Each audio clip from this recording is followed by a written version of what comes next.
All right, welcome, guys. This is Breakfast with the Brand, the number one podcast in the world for entrepreneurs and leaders who want to go from bland industry leading brand. If you are now tuned in live, put some flames in the chat. Also, let us know where you're listening in from. I have with me the man himself, Mr. Sean Raiz, and we have an absolutely phenomenal show today, for you. Listen, guys, if you've ever wanted to learn about the life of being an international speaker, then Sean is about to peel back the curtain and give you some insight into what that looks like. Phenomenal morning, Sean. Oh man, phenomenal morning, man. Phenomenal morning. As you can see, we are in the lovely city. There's work going on at all times, right? So it's beautiful because it's literally the city that never sleeps. 4 o'clock in the morning, you open the window and it looks like a Christmas tree, man, as far as the traffic, right? So, and I always have all of the most phenomenal experiences while traveling, while speaking, every single where I go. So, I'm just happy to be here. Happy to be here, blessed beyond comparison. And hopefully, somebody will be taking notes and paying attention and be able to pour into their ideal client population at the same time. Definitely. Nothing like it. I can only imagine. It's been a few years since I've been to New York, and I have to say it's very different. It's very, very different. My experience there has been very interesting. It just feels different. Like I can share a little bit of perspective coming from a different area. I could remember my first time coming to New York. As soon as I landed there was an energy. I think New York has its own energy. as soon as you as soon as you cross the border and you come into New York, it's just different. It's a different energy. It's heightened energy. I could literally feel the difference coming from the islands and coming to New York. Oh yeah. Yeah, It feels very exciting. It feels like if I was on a mission to make money, I would go to New York. well, that's one of the reasons why we're here. Beyond pouring into the other people, but it's a beautiful thing to be born and grow up in that space. You definitely have a different view of things. You definitely have a different view of things. I can remember everyone speaking to everyone and hearing from everyone, mentors, peers, coaches, clients, and people doing the exact same thing. I was always told that your energy is different. Like you got a different energy. You don't understand. Like, and this is from coming from other people because I wouldn't understand it because sometimes when you're inside the bottle, you can't see the label, right? When you're inside the bottle, you can't read the label. But other people was like, bro, like your energy is different. And I think that when you see the footage, when you see the footage of what we did here, you'll see a different energy as well. Yeah, I actually did see a snippet. It's a couple seconds of it, and I said, "Wow." Oh yeah. Oh man. I said that's very, very very interesting. Yeah, that's really nice. It definitely has its own energy, guys. I mean, for like, I wish I could properly communicate. I don't think I could really communicate the way I feel about it, Sean, because I mean, most of the people viewing are in the U.S., but for a foreigner coming to the U.S., it's a completely different feeling, a different experience that you could only feel. I think it could only be reciprocated. So that would be like you coming over here because it's so funny because the people who come from the US to my country, they say the same thing. They say the energy is different and the people are so warm and the people are so nice and they don't want to go back. So I think you can only feel that by moving from place to place. I think that's the only way that you really capture that. Definitely. And we were in Chicago just a couple of days ago doing the Society of Human Resource Management. So going from the Society of Human Resource Management to New York and then to Jersey, because we spoke in New Jersey, at two different places on the same day. It was so interesting because I did a small business conference in the morning, sat on a panel later in the morning. I opened it up. I was the keynote. Thank you to shout out to Andrew Frazier, small business pro. Andrew Frazier had me come in and do the keynote. So I did the keynote in the morning, kind of opened everything up. And then later in the morning, towards the afternoon, we did an executive panel that I was a part of as well. And then during that break, I actually went to the Department of Health with the state of New Jersey and did something there for the phenomenal workers that work with the homeless population, and then actually went back to the business conference to end it all and wrap it up. So just a full itinerary, completely full itinerary, 2 to 3 spots. I think we've already locked in for November. I want you guys to know that you can live the life of high rise luxury hotels, flying across the world in first class, business class, and being appreciated and compensated well for the work that you do, as well as being able to feel fulfillment and satisfaction of actually touching the people and pouring positivity or whatever that message is of yours into the people. Because every time you speak somewhere, you impart a vision, and you leave the people there with a mission to fulfill until you come back. That's right. We're about to go to a break in a few seconds, but before we do, I do want to say Ah, good morning, phenomenal morning to everybody viewing. Guys, shout when we out, come back, shout out, hold on. Shout out to Daryl Gunter. So Daryl Gunter is watching in from LinkedIn. And it was phenomenal to meet you as well, brother, yesterday. He actually did the hosting of the panel. He moderated the executive panel and did a very phenomenal job. So shout out to you, Daryl. Great job yesterday. Thank you, sir. Greatly appreciate it. Pleased to serve. yes, sir. Also, I do want to say good morning to everybody viewing. So I see Shatasha, Keishan, Amal. We have a few others, Coach B. Phenomenal morning, guys. When we come back, we'll be talking about the speaker life and how you could fly around the world doing what you love, speaking across stage. If you have any questions, put them in the chat. We'll be back in a few seconds. Mr. B, let's go to a break.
right, guys, welcome back. This is Breakfast with the Brand, the number one podcast in the world for entrepreneurs and leaders who want to go from bland to industry leading brand. I have with me Mr. Sean Raiz, and we're about to talk about the speaker life. So, Sean, I think I think the first question would obviously be, how does one get into the life? I know a lot of people viewing want to speak.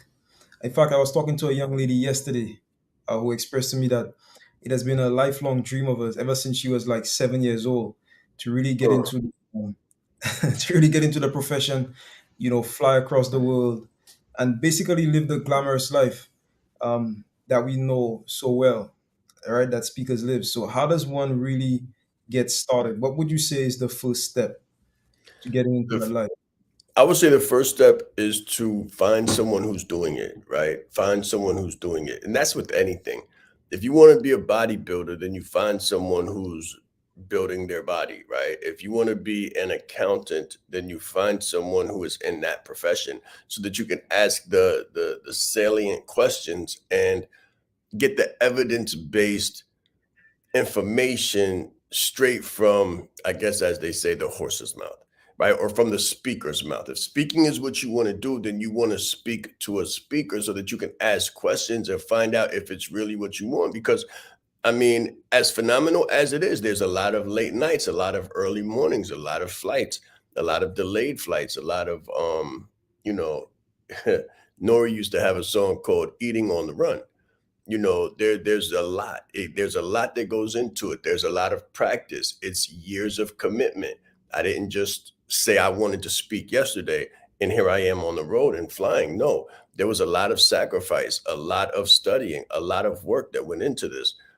So that's the first thing. Get a realistic idea of what it takes and what it requires, and then make an evidence-based decision on being fully informed as to whether or not you're ready.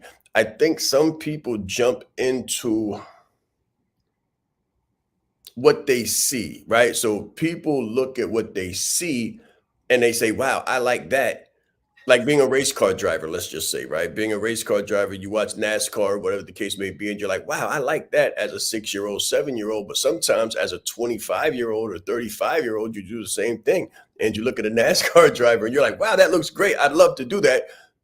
And I don't know if it's realistic to say that that's what you're going to do and just try to start driving fast, right? On the road you'll get pulled over, you'll go to jail, right? So watch this.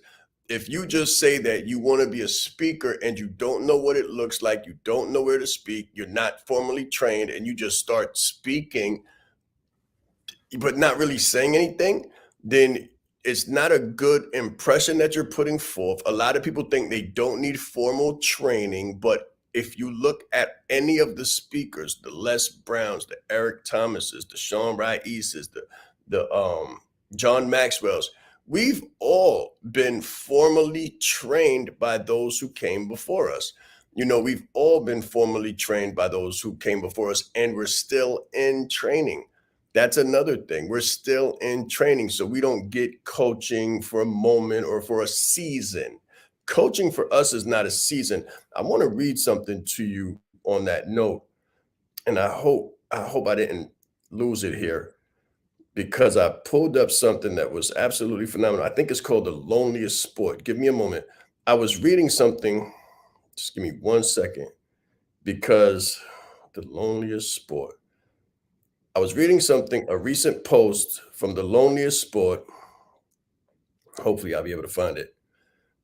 And it was speaking to Mike Tyson.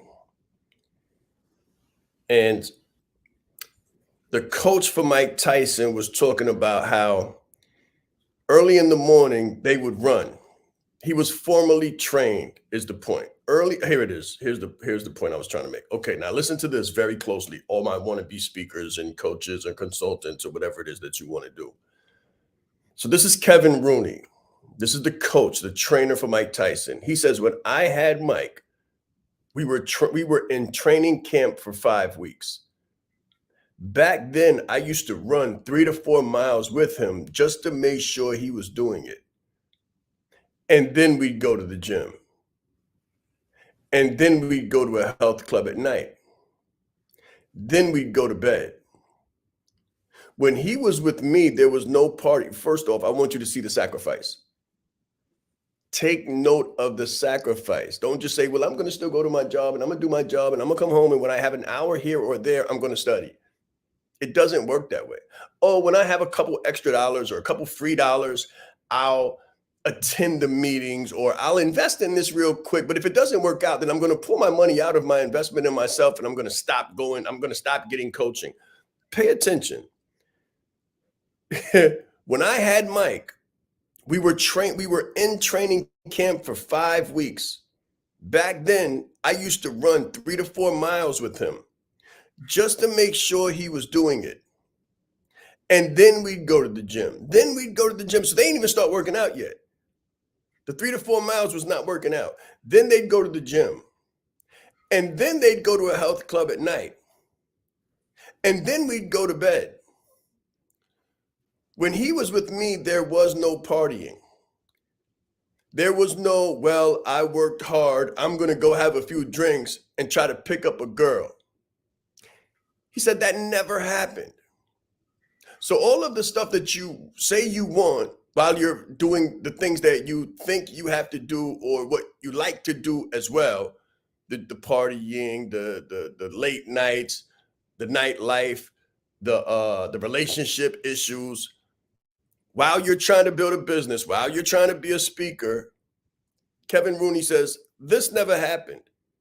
He said, hey, Mike, guess what? This is what he would say. Hey, Mike, guess what? We've got a title to defend. We got a title to defend, and you got to be in tip-top shape. So I say certain things like, hey, clients, you got a website to build. You got to be serious about it. Hey, clients, you got to study all the time. Hey, clients, we got a call coming on at this time and this time and this time during the week. Don't be late. Be on camera. Dress to impress. You're always marketing. I say things like that. So this is because I'm in the business of creating professionals and creating executives who can make their yearly income monthly, their monthly income weekly, and their weekly income daily while making what they say they want to do become true. So Mike Tyson, around the age of 14, told Cus D'Amato, I want to be champion of the world. So Cus D'Amato said, okay, Mike, if you're serious, here's what we're going to do. So I say to professionals, okay, professionals, if you're serious, here's what we're going to do. Pay attention. He says, hey, Mike, guess what? We got a title to defend. And you got to be in tip-top shape. So that Mike Tyson, if he didn't cross channels and went with Don King, he would have gone down as the greatest heavyweight in history. Now people are talking, he's nothing. But that's not true. Okay, so hey, coaches, right? So those coaches, if they didn't cross channels and drop out, they would be absolutely phenomenal traveling the world and speaking now. But they're not. That never happened, right? Because they crossed channels and went back to bed, or crossed channels and went back to overeating and not training, or they crossed channels and said, it's too hard. I've got family issues. You know what? Life shows up for everybody. It showed up for Mike Tyson while he was in training camp. It shows up for Sean Wright East while he's on the road. Shows up for Junior Frederick while he's in front of the camera. Shows up for the entire team while we're doing the things that phenomenal leaders do. If you want to be a phenomenal leader, you got to get out of your own head, get out of your emotions, get into your investments, make them heavy, make them consistent, and put in the work, the time, the hours, and study. And then do the actual homework, the actual practical application. Right? So one part is study, one part is application. If I tell you to be a professional speaker and to travel the world speaking will require you to spend 2 hours a day in front of the camera, any camera, go live, get in front of the mirror and speak. Have your topic, have your definitions, have your ideal client, know who you're speaking to, study their language, study their industry, become a master of their craft, read, and if you're not reading, produce. Study, come to the course, and if you're not in the course, produce. 4 hours a day, 2 hours studying, 2 hours in application for 5 months straight. And then I might bring you on a breakfast with the brand or something. And you know what? Nobody does it. Everybody says they want to do this and they want to do that, but when you look at the ticker tape, right? When you look at the practical application, now watch what is the ticker tape? The ticker tape is your speaking reel, your ability to speak, your ability to be coachable. For boxers, it's getting on the scale. Write this down, guys. You can't hide on the scale. You can't hide on the scale. And you know what? For the coaches, the boxers don't have to get on the scale because the coaches can look at him and tell he had a hamburger last night, or he went home with a girl last night. He looks soft. He looks soft. He looks weak. When I hear you speak, I know whether you're ready or not. When you come on camera and you're off camera, I know that you're not ready. When you show up to a call and you're late as opposed to early, I can tell you're not ready. When you're on a call and things go on in your background and you're distracted, I can tell that you're not ready. Why? Because when Sherm brings you in to speak, you can't be distracted. Huh? When you're being paid 10K to speak, 20K to speak, your phone can't go off while it's in your pocket. All your stuff got to be off. And you got to be locked in. And you got to know the industry, and you got to know the needs of the people, and you got to be able to read the people and be 100% on the floor, ready to go. A woman came in, just for instance, just to let you know, while I'm speaking, a woman came in a little bit late. And she could have felt some kind of way about being late. We don't know why she was late. There was nothing, we have no idea why she was late, but she could have been apprehensive, could have felt some kind of way. People looked at her for sure. So there's a little bit of heat in the room, kind of like she's coming into the middle of a speech late, right? And it's an intimate setting. So instead of allowing that to happen, I actually spoke to the young woman. In the middle of my presentation, I spoke to her. I was mindful and aware of my surroundings. So I spoke to her about coming in late, right? In a joking manner that brought her into the conversation and just kind of eased the tension, eased the flow, and made her welcome. That's being mindful. That's being attentive. That's being what they call a real master of ceremony, which is an MC, a master of ceremony. Full 360-degree awareness and control of your surroundings while being engaging, informative, entertaining, and fulfilling. That's right. So I said Sean, a lot. again, yes, while you were speaking, something did come to mind, right? Listening to you tell that story about Mike Tyson and also speaking about, the just the way that you broke that down in terms of the actions that we have to take. And I Hmm. was telling somebody just yesterday that you have to think of yourself as an athlete. You are. You have to Yes. think of yourself as an athlete. So a lot of people, check this out, they think of themselves as a coach or as a speaker or if you're in sales, you think of yourself as a salesperson. But what I found it's more useful to think of yourself as an athlete because you're performing different actions, and sometimes these actions become repetitive, right? And that's where people get discouraged. So you spoke about waking up early in the morning. Yes, sir. Who wakes up early in the morning? Athletes wake up early in the morning so they can train. So That's you have right. to wake up early. You have to be able to practice your speech or practice your delivery, your intonation, the way that you change your voice, etc., etc. And when it comes out flawless. But people don't normally see the mechanics and the practice that goes into that. So I want to ask you now, I could tell you're a natural speaker, but was there a point in your career where you had to train like an athlete in terms of the different areas of you speaking? So the different elements. So the way that you use your voice, for example, the way that you fluctuate, Yeah, man. the way that you even, and I've seen you speak, Shan. So for example, so the way that you engage the crowd when you raise your hand, when you put your hand down, when you stand in, when you stand out, like there's Mhm. different things that speakers do. So was there ever a moment in your life where you had to practice the same thing over and over, similarly to the way that an athlete who is in boxing practices a first jab, second jab, uppercut, right hook? I love this question, right?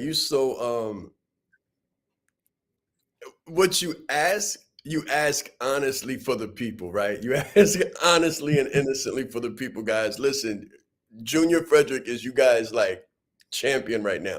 For real, because he's asking the questions that I know you're asking. I don't know if you're speaking to somebody in the back, but watch this.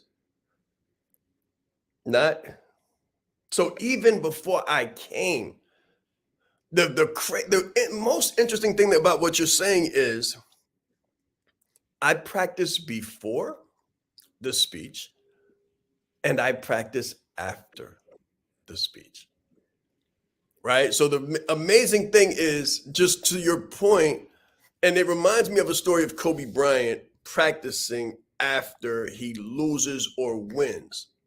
So whether he wins or loses, whether he won or lost, after a game, well, no matter what town he's in, you would find Kobe Bryant in the gym, in the basketball gym, shooting.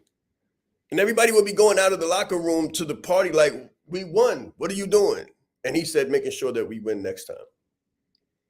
Or we won by, we might have won by 20 points. We should have won by 40. Constantly doing the work, right? So before I got on the first plane to come speak in Chicago, I was actually in my room pacing, speaking, getting my mind right, throwing jabs. I literally shadow box before I speak. And that's because of the athlete's mindset. I literally shadow box before I speak. And if you ever come to anything of me speaking, you'll be able to see me back. The photographer was watching me do it. And he was like, what are you doing? You act like you're getting ready for a fight. And then, then when I got done speaking, he said, wow, I'm glad you were good. Because if you'd have been back there shadow boxing and you came out there and you bombed, I said, I laughed. I laughed. I said, no, see, I train my mind like an athlete. I train my body like an athlete. I train my spirit for endurance and for anything can happen and for gratitude like an athlete. And I train my voice like an athlete. I envision the entire speech being a success before I ever step in the building. I did SHRM, the Society of Human Resource Management, which was literally a speaker's dream come true for me because I've been watching them and looking at them, and that stage has always just been kind of like iconic and up there. My background is in industrial and organizational psychology. I got my first master's degree, but I got my bachelor's degree before that in like 2014. So ever since then, and even before then, I kind of held them in high regard and was, always like, wow, to speak for SHRM would be huge. And I've got a couple more stages to touch like that, but speaking for SHRM would be huge. So since then, to your point, Junior, since then, 2013, 2014, I've been practicing for the SHRM stage. I've been practicing since then every single day. So when you see me speaking on these calls, it's not because I'm getting paid to do this. This is a free call, but I'm practicing. I'm practicing. And tonight at 5 o'clock on the Leadership Live Deep Dive at 5, I won't be getting compensated. I'll be practicing. Listen, guys, you've got to hard bake your practice into your life. Your life and your business will be one and the same. So if you do it the right way, you're a success in both. You're a success in both. You're ready in both. You're crisp in both. I can get a call right now. I can get a call right now. You're very welcome. I can get a call right now and they say, hey, Sean, we're over here at SIOP, the Society of Industrial and Organizational Psychologists. And so as a keynote was supposed to speak, but his plane is delayed. He's not going to be able to make it.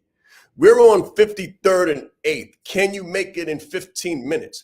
I'll call an Uber X, throw on my jacket, go over there and feed those people like they've never been fed before because I live this and I love what I live and I live what I love. I'm ready to go right now. Wake me up at 4 o'clock in the morning. All I need is some water on my face And I'm good. I'm ready to go. And I'm gonna feed the people like they've never been fed before. Like they've never been fed before. You cannot perform to that degree unless you're constantly trained. I don't prepare for a speech. I am prepared for any speech because I constantly stay in a state of training and conditioning all the time.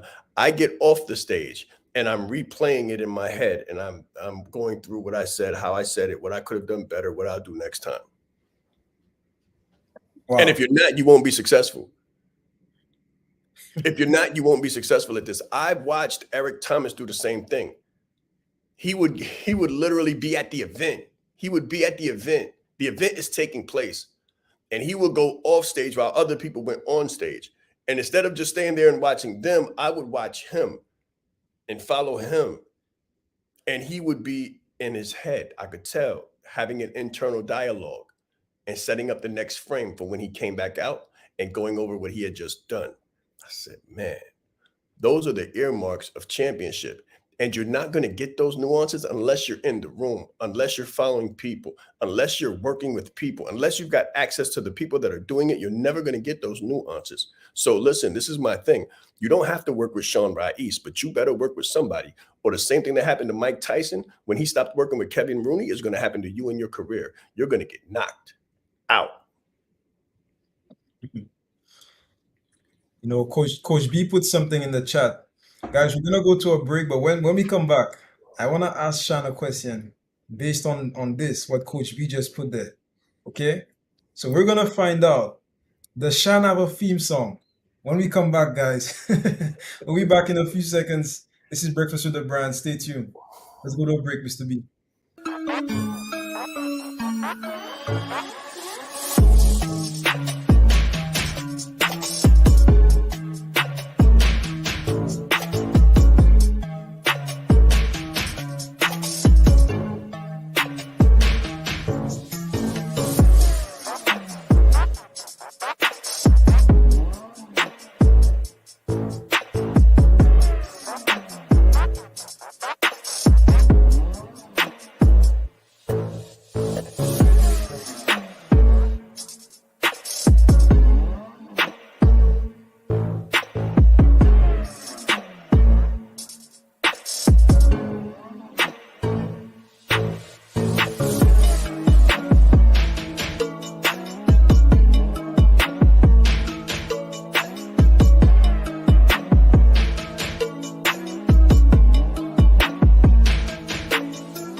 All right, guys, welcome back. This is Breakfast with the Brand. If you've enjoyed the show so far, put some flames in the chat.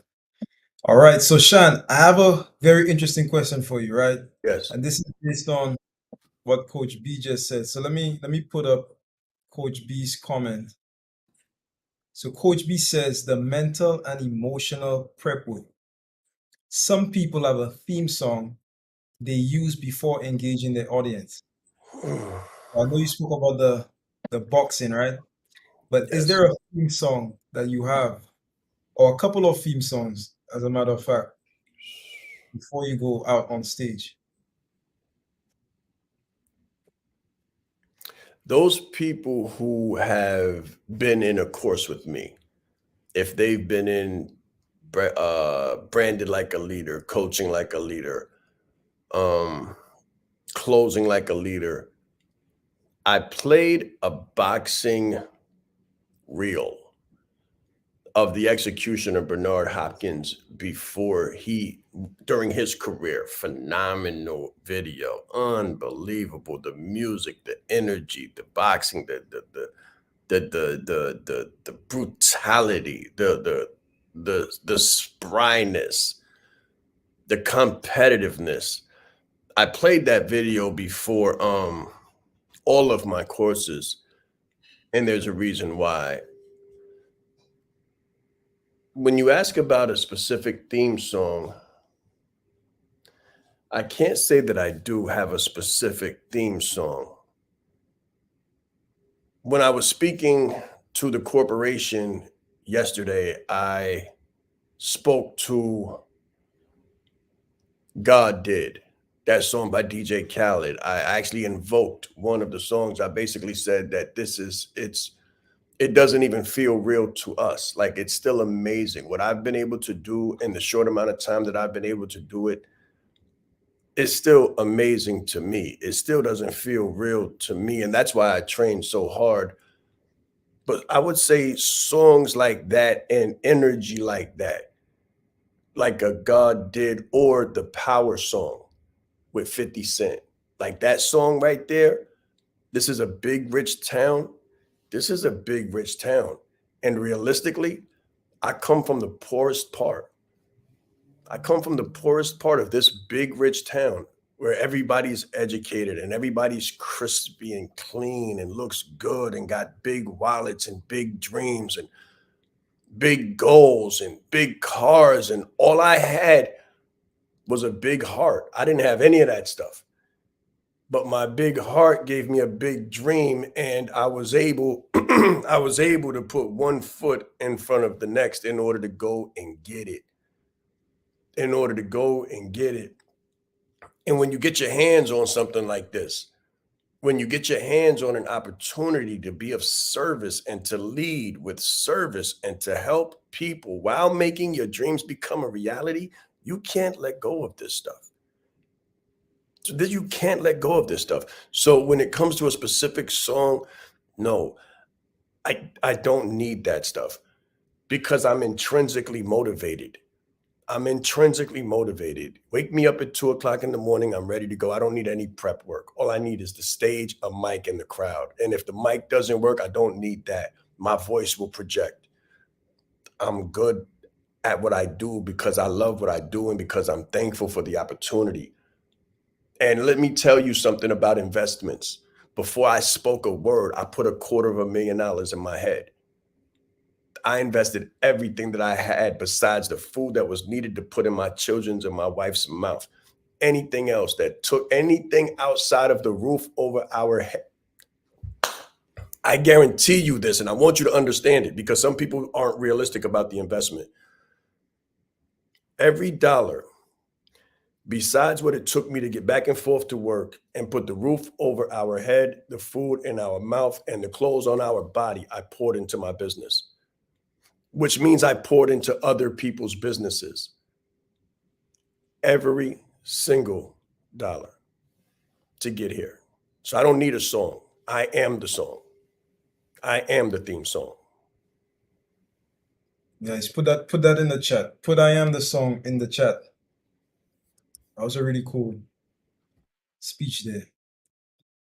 I do want to put up something that Coach, not Coach B, but Queen A just said, right? She said some time ago, she said she never thought of it that way. And I guess what she was referring to was the whole analogy of us being like athletes. So she never thought of it that way. So what are some of the things that go into this? Some of the behind the scenes stuff that goes into this. So we talk about early mornings, late nights.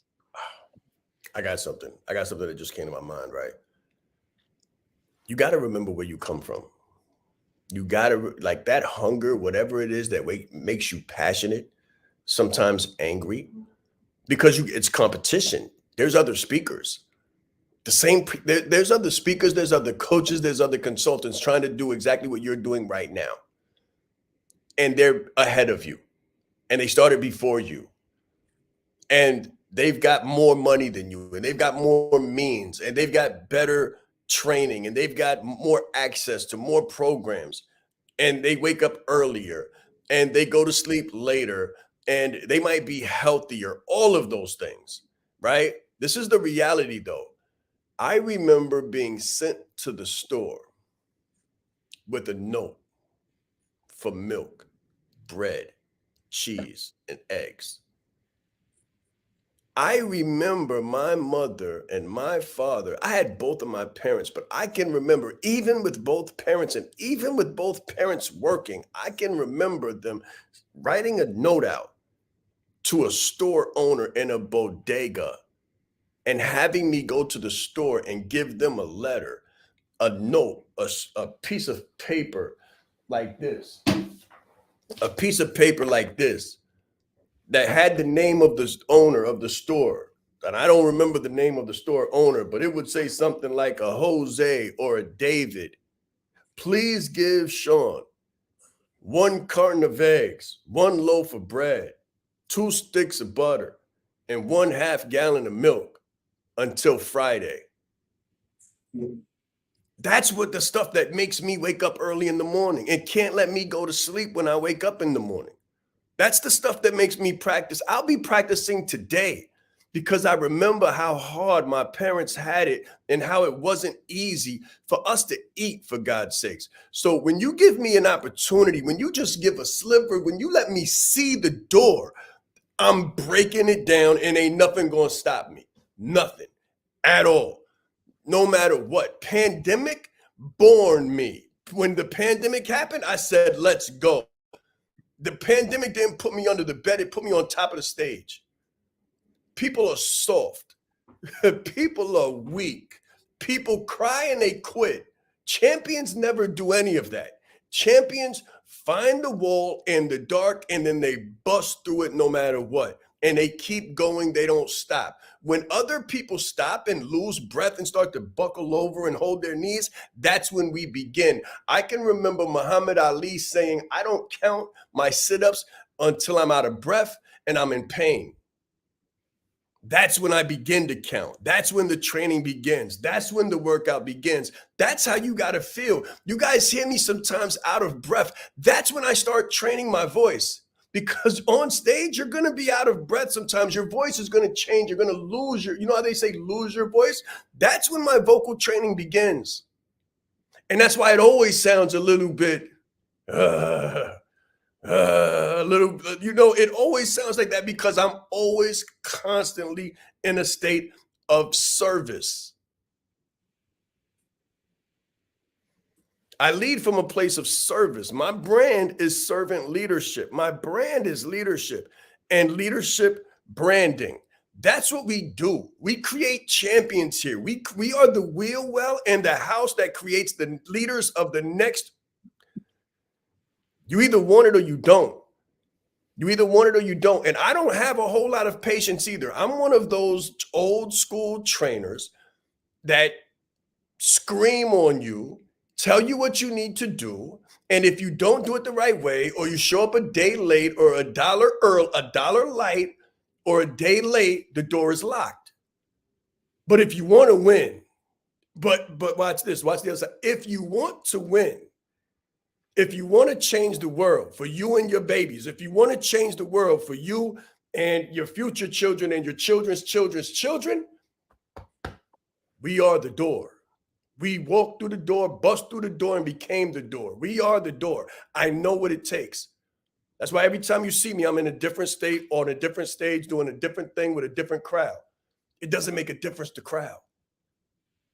It doesn't. I went from one stage to the next, back to the same one. Listen, I went from the stage to a panel to a whole different demographic, a whole different scenario, stage, industry, and population, and then went back.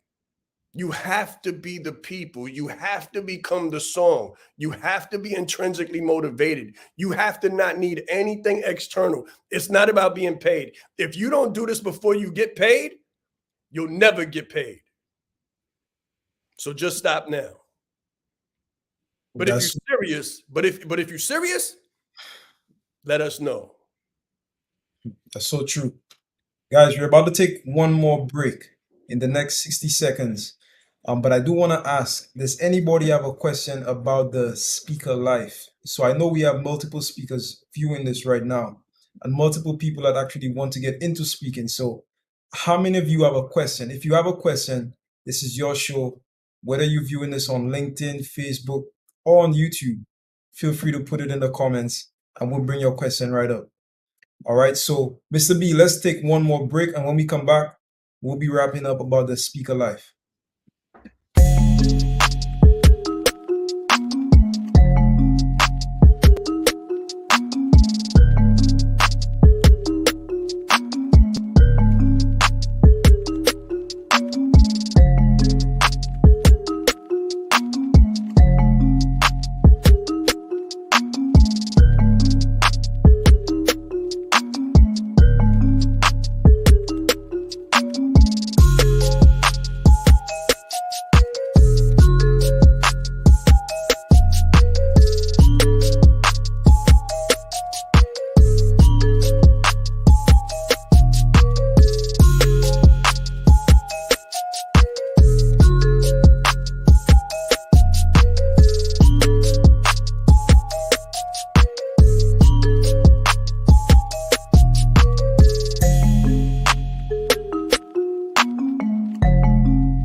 All right, guys, welcome back. This is Breakfast with the Brand. If you've enjoyed the show so far, put some flames in the chat.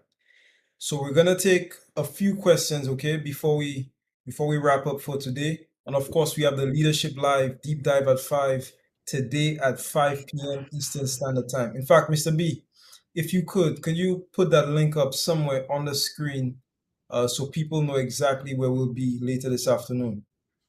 All right, so Yeah, it'll be a little bit more interactive, guys, on the yeah, Leadership Live Deep Dive at 5.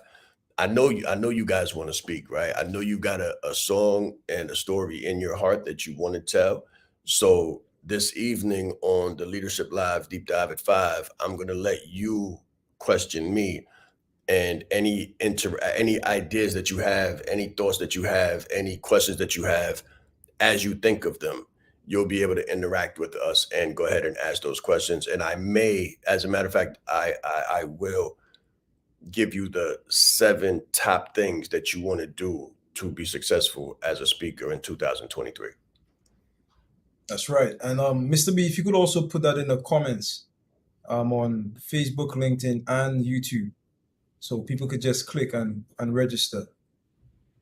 Okay, so we have two questions. I'm gonna take Keishan's question first. So Keishan says, how do you transition between industries and stay authentic in your messaging? I love it. My message is one of leadership and one of personal branding. It doesn't make a difference what industry I'm speaking to. If okay, so you see the crane in back of me, there's a crane in back of me because New York is always building, right? I want you to think they pay millions of dollars up front to begin building something for the next 2 years, to then after 2 years and city ordinance clearing begin to get paid and utilize what they've been building for the past 2 years, maybe 5 years, right? Some things that you're building, if it's real big, it might take more than 2 years, and more than $2 million, it might take $5 million. But they build it with the faith that when they build it, they'll market it and it'll be filled up, right? So I just want you to understand the science of faith, because the way I'm able to transition between industries and stay authentic is because I'm faithful to my message. I'm faithful to my message. So it doesn't make a difference if I'm building in New York or if I'm building in Honolulu. It doesn't make a difference if I'm speaking to a football team or if I'm speaking to a leadership team or if I'm speaking to social workers. That does, none of that makes a difference. The what makes a difference is that I'm true to my mission, that which I have been called to do, and that gap, that need that I've been called to serve and fill. Right. That is how I'm able to do it. And then to a point that I made earlier, I will never forget where I came from. I will never forget the cold nights. I will never forget the credit note that my I used to go to the store with. I will never forget that feeling of not knowing what my next step was. I will never forget the feeling of not being able to provide for my family. I will never forget the feeling of not knowing what my future looked like. So it doesn't make a difference who you put me in front of.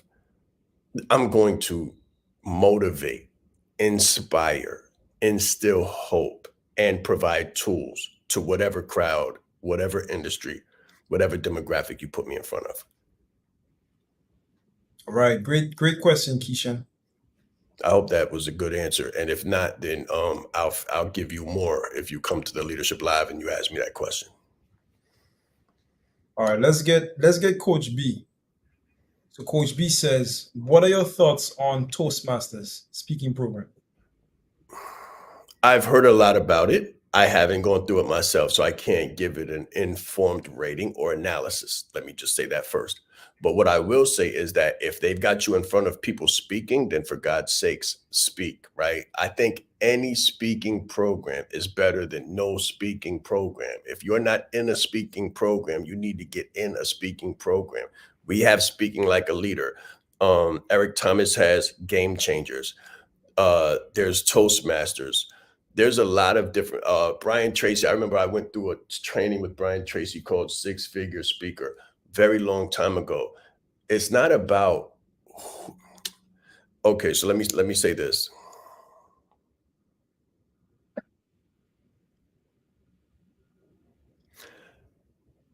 The ability to perform at a high level does have something to do with who you're trained by. It does. So a yellow belt of a certain style will beat a black belt of a different style because of the trainers, right? So the trainer of the yellow belt might be fierce and insane with it, and then the trainer of the black belt might be laid back, might take some shortcuts. So the black belt over here who thinks he's all that in the bag of chips will meet up with the yellow belt who's been standing in the rain on one leg for the past year. When they come together, the yellow belt will trounce the black belt. And everybody will be like, how did that happen? Right. But and it comes down to who you've been trained by. It comes down to who is your Sifu. Who's your Sifu? Who's your trainer? Who's your coach? What style did you learn? That's where these different styles come from. Like Jeet Kune Do. That's a style from Bruce Lee. He's the founder of it. So if you're in that lineage, in that vein of that teacher, then you're probably going to be something to deal with. So it does have something to do with, but I will say this for Coach B's question. Guys, start where you can start. Get in where you fit in. Get in where you fit in and never stop training. So if Toastmasters is going to put you in front of people, put you on stage and put a microphone in your hand, you better use it. You better seize the opportunity of a lifetime and the lifetime of the opportunity, because there's two different things out here. For real, there's two different things out here. One of them is an entirely unbelievable and outrageous amount of money. There is an outrageous and unbelievable amount of money out here in the speaking, the coaching, the consulting, the professional services field. It's unbelievable. It's really, truly unbelievable. The quality of life that you can live is unbelievable. And number two, there's nothing but opportunity to get it. Nothing but opportunity. There's an outrageous, insane amount of money out here for people who are good at what they do. And I don't mean good, I mean top notch. You have to provide excellence. Your standard of excellence has to be extremely high to be able to compete at this level. Once you can crack that code, and we can help you crack that code, but once you can crack that code, there's nothing but opportunity at the same time. So I've heard that success takes place where opportunity meets preparedness. Do everything that you can to become prepared so that you can take care of the opportunity, so you can take advantage of the opportunity and get some of this phenomenal, outrageous amount of money to feed the opportunity and fan the flame of your creative genius. And Toastmasters, I believe, is probably one of those ways. They've been around for a long time. Jump in there, jump in game changers, jump in speaking like a leader.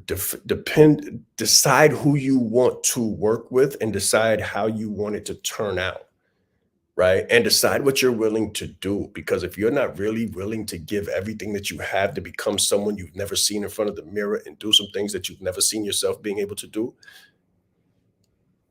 stay on your day job and try to get a promotion. Don't even play with this. Put that mic down. Right. So But if you want to pick it up, come to the Leadership Live Deep Dive at 5, where we'll be talking more about speaking and speaker life and speaker brand. I was literally just about to ask you that question. And Keishan says that she'll be there. Guys, if you're gonna be there today, put a number one in the chat. Oh, we just gonna have some You're gonna fun, be man. there today. Yeah. We gonna have some fun, man. I was Share actually this gonna out. ask you, right. I was actually gonna ask you, to give the people a little, not a, like a little preview of, okay, what can I expect if I come out today? Right? What can I expect if I come out today? I'm gonna give you the 7 top things that come to my mind immediately about being successful as a speaker. That's it. I'm gonna put it together today. Now, I'm gonna put it together in a couple hours, and right before we go, I'm gonna give you the exact top 7 things that come to my mind as being contributing to the success of, and exactly what you need to do to get into the speaking game the right way. Very simple. All right. So we do have one more question. From it looks like Queen A. So I'm gonna read it. Let's see. How That's do a you tough question. motivate yourself when life hits you with deaths and illnesses? I was so ready, then bam, my bonus daughter died. Wow. Accept my sympathy, please. Monday, and my little cousin is in a coma. Wow. I Mm. need to get myself back. Hold her back. Connect with her. Connect with Mr. B or someone on the back end, Queen A. I'll speak to you in a moment. But the same, it's a reframing.